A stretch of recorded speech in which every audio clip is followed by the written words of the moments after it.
7月中旬と言われる選挙はどうなるとされますか？割と予想つかないなとは思ってます。自民党は多分議席を減らして、国民民主党はそんなに伸びないっていうところで、立憲もそこまでは伸びないんじゃないかな。伸びはするんですけど、みんなが政権交代とか政権の中枢を担うというほどは伸びないという意味ですね。僕結構ね、ちっちゃいとこが伸びるんじゃないかなと思ってて、ネット選挙になってきてるんですよ。昔ながらの高齢者の人たちは、立憲民主党とか自民党とか公明党という昔ながらの政党に入れ続けるんですけど、そうじゃない人たちって情報源がもうすでにテレビではなくなっててネットを見るようになってるので、なのでネットでうまく活動しているところが票が増えると思ってて、れいわ新選組と参政党と N 国党と、あとなんだネット系、あと何個なかったっけっていう感じで、新党系のネット系のところが議席を増やすっていうところになるんじゃないかなと思ってますけど、チーム未来ってさ、候補者誰なの？安野さんが出れば分かった。都知事選でそれなりに票を取ったっていうエンジニアの人で小説もやってるっていう割と万能戦士みたいな人なんですけど、で、安野さんが出るとは分かったんだけど、チーム未来。ただ、比例代表で出るんだったら候補者10人必要だから、あと知らなくねっていうのがあって、AI にですね。なので、そういう意味でいくとね、ちょっとね、チーム未来のね、初めて聞いて知らないでしょ？そこら辺がなんかね、頭がいい人がやって落ちがちな、普通の人に情報を届けるというのにどういうふうにすればいいかっていうところが、おろそかになっている可能性はあるんじゃないかなというふうに思います。で、共産党はまたちょっと伸びるとかなんじゃないですかね。貧乏な人増えてるんで。参院選投行きますが、フランスから代理できるんですが、代理じゃなくて大使館で投票するっていうのができるので、在外投票ってやつに行くと思います。石丸さん推したけどコメントが熱狂的なの統一教会ではなくて、割と高齢の熱狂的推し活勢が多いからだ。高齢の熱狂的推し活勢もいると思いますけど、統一教会の信者もいると思います。それは統一教会の公式チャンネルのキャスターがやってた人が推していて、石丸さんの選挙運動の時に選挙カーの上で演説していたというのもあるんですけど、で、ああいうのは統一教会内で意思が統一しないと、公式キャスターが勝手に他の政党とか他の政治家を応援するのってまずいじゃないですか。なので統一教会が同意した上でやってる行為だと思うので、結果として統一教会の信者が支持してるというのはあったんじゃないかなと思います。これ証拠があるかっていうと、統一教会の信者が応援してるという証拠はないですけど、少なくとも選挙カーの上に統一教会の公式チャンネルの公式キャスターが乗って選挙演説していたっていうのはあります。で、それを否定してたんですよね、石丸さんの運動員のツイッターのアカウントの人が。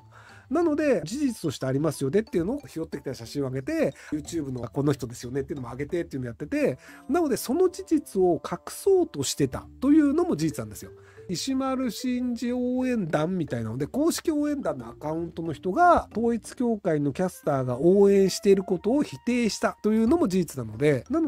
そうだったんですか、知りませんでしたじゃなかったんですよ。事実があるにもかかわらず否定することをしたという時点で、隠さなければいけないことであるという認識のもとに動いている人たちが石丸さんを応援する人たちの中にいたというのが僕が知る限りの事実です。はい、嘘って良くないですよね。現地ではないにしろ若年層の豊価値を見直す大胆な改革が必要だと思うんですが、どう思いますか？改革は必要だと僕も思います。けど、でも高齢者の方が多いしね。選挙に行くのも高齢者だしね。なので、改革が必要であるということと、改革ができることっていうのはまた別の話なんですよね。なので、若い人がなるべく選挙に行った方がいいんじゃないかなというふうに思ってるので、皆さん選挙に行きましょうという綺麗事を言うということぐらいしかできることはないのかなと思うんですけど、とはいえ選挙に行ったとしてもどうなんだろうね。ただ、一応選挙に行ったとしたら、ある程度1票を入れているので、結果としても自分はそれなりにやれることはやったよねっていうところで自分に対しての言い訳はできると思うんですけど、選挙に行かないで日本よろしくないよねって言ってる大人は、いやいやいやってなりますよね。やれるべきことはやったけど、日本良くないよねは僕は言う権利あると思うんですよ。自民党、公明党以外に投票しました。で、日本悪いよね。自民党と公明党がやってる政府のせいだよね。これ言う権利あると思うんですよ。でも、選挙行ってません。自民党、公明党のせいだよね。いやいやいや。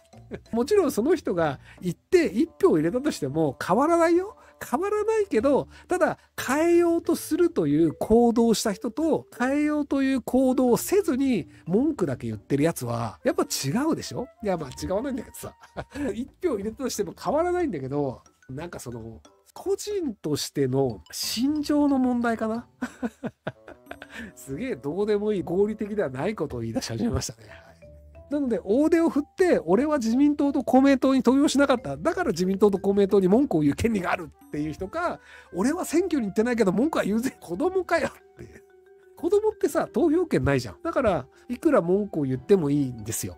で文句を言ってもいいのはやっぱ投票権ないんだからさ、被害者だよね。でも少なくとも投票権ある人たちは、僕は今の日本が起きた状況の責任者ではあると思うんですよ。それが共産党に入れてる人だったとしても、立憲民主党に入れてる人だったとしても、同じような共犯者ではあると思うんですよ。なので自民党公明党が多数派を取ってしまった状況にした共犯者だけど、でも俺は自民党に入れてないよっていう権利はある。でもやっぱ選挙行ってない人は、それは自民党公明党に投票してるのと結果一緒だからね。白票でもいいから選挙に行こうって言ってるやつは、自民党公明党支持者か頭の悪い人のどちらかです。要するに白票というのは、自民党が5票、立憲民主党が4票で、この状態で立憲民主党に1票入れたら半々になるかもしれないですよ。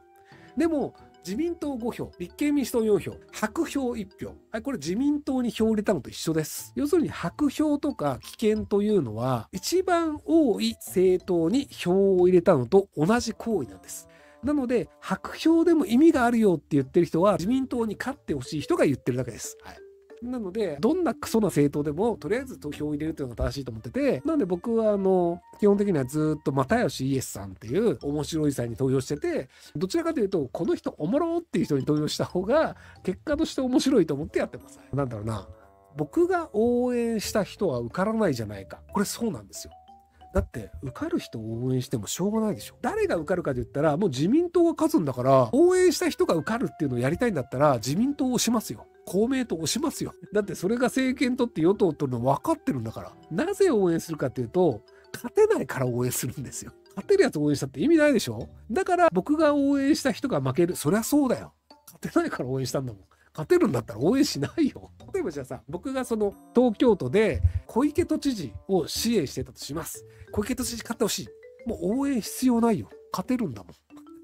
勝てない人だからわざわざ応援しますってツイッターで書いたりとか、地下鉄の駅前まで行って乙武さんの演説を朝8時に行ってやるとかやるんですよ。それは乙武さんが勝てないからやるんですよ。そういう意味でいくと、応援という行為をなぜするかっていうと、負ける人を支持するから応援するんじゃない？だって勝てる人だったら別に応援しに行く必要ないじゃん。小池都知事が出たら、それは勝つだろうね。それは応援する必要ないわけで。だから応援とは何のためにするかっていう、そう、阪神ファンだね。感覚としては確かに。勝ちたいわけじゃなくて、負けてる人がひっくり返すっていうのを見たいんですよ。だから僕、信長の野望とかやるときも、マイナーなマニアックな国使うことあるんですよね。姉小路とか。割とそのマイナーなところでやって、そこをひっくり返すことが面白いと思ってるので、勝ちそうな巨人を応援してもしょうがなくねみたいな。だから巨人が勝つの当然じゃんみたいな。勝ちそうもないところを応援して、結果として勝つから、もう分かったすげえってなるので、なので人生を楽しむためには基本的に負け組を応援した方が楽しめると僕は思うんですよね。負け組を応援すると、負けるのが当然だからショックはない。で、勝ったらめちゃめちゃ楽しい。で、勝ち組はさ、たまに負けたりするからさ、マイナーなところを応援してる方が、結果としてはこう面白いんじゃないかなというふうに思うので。なので、なぜ野党に入れるかっていうと、やっぱり野党に入れることで世の中が良くなると思ってるんですよ。で、僕は石破政権にはね、割といいなと思ってるのは、衆議院の多数派ではないからなんですよね。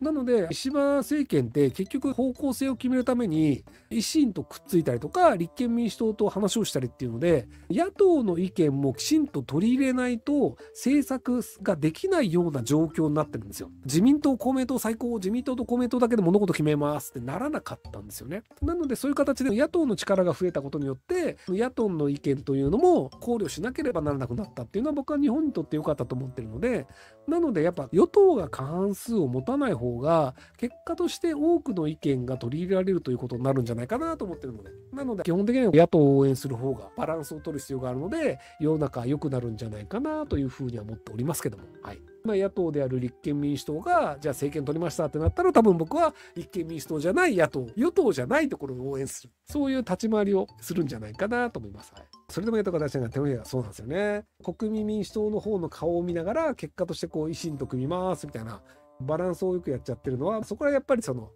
自民党というのは優秀な党だよなと思うんですけどっていうところはあるんですけど、でも一応どこでもいいから野党に投票するという方が世の中が変わる可能性があるんですよ。与党が続けてたら自民党公明党がずっと何十年もやり続けてるのが今の日本なので、変えたいなと思ったら野党に入れるしかないんですよね。変わるというのが悪い方向に変わる可能性もあります。変化というのは良い変化と悪い変化があって、悪い変化に行く可能性もあるんですけど、ただ少なくとも同じことを続けていくと徐々にずっと下がり続けるよね。だったら悪い方向に行ったらこれやっちゃいけないんだっていうので、やっちゃいけないことというのを確認して良い方向を探すっていう試行錯誤、トライアンドエラーをしなきゃいけないんじゃないかなと思います。ご視聴ありがとうございます。今回の動画はこちらからの切り抜きになります。ひろゆき LINE スタンプ好評発売中です。概要欄に購入リンクがあるので、そちらから購入できます。よろしくお願いします。